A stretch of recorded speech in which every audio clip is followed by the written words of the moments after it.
नमस्कार रश्मि home kitchen रे आपण मानकु स्वागत। आज आम बनैबा आम ओडिशार ऑथेंटिक रेसिपी आरिसा पिठा बा घी पिठा।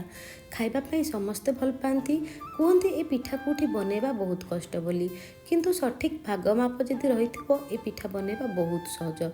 मु प्रथम थर बनैली ए पिठा बनैबारु बहुत किछि शिखिबा पई मध्य पाइली।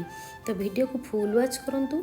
एठी मु पिठा चाउल को 10 रु 12 घंटा पूर्व बतुरेक रखिली, ताकू भल भाबरे 2-3 थर ताकू भल भाबरे धोई नेछि।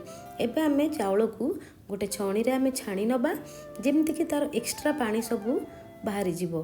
तो एबे याकू गोटे कॉटन कपड़ा बा कॉटन लुगा ऊपर आमे चाउल को भल भाबरे खेळेई नबा।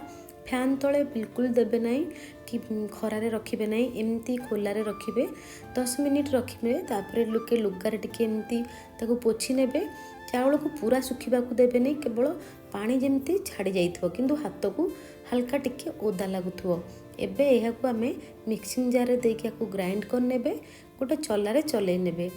आरिसा पिठा बनैबार केते गुड़िया ट्रिक अच्छी, आपण माने जदि से ट्रिक की फॉलो करंती पिठा बहुत बढ़िया भाबरे बनिबो।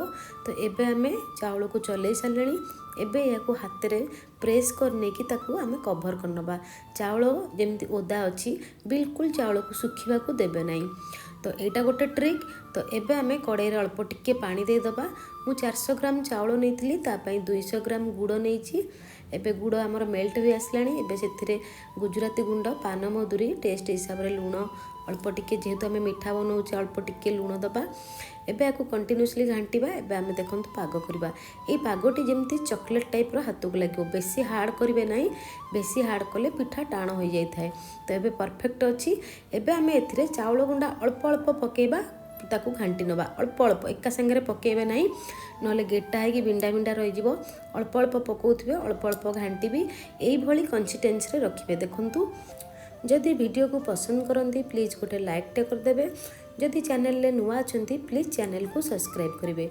वीडियो केमती लागला कमेंट बॉक्स रे निश्चय जणाइबे। एबे देखंतु चाउल गुड़ सहित बहुत बढ़िया भाव में मिसी गलानी। एई भली रखिबे, बेसी हार्ड करिवे नाही।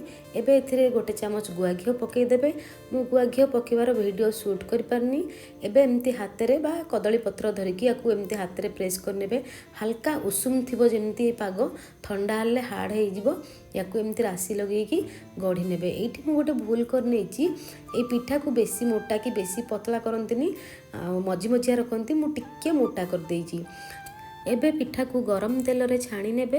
आपण माने जदि सबु टिप्स की फॉलो करके ए पिठा बनांती, ए पिठा एकदम परफेक्ट बनिबो। नमस्कार, जय जगन्नाथ।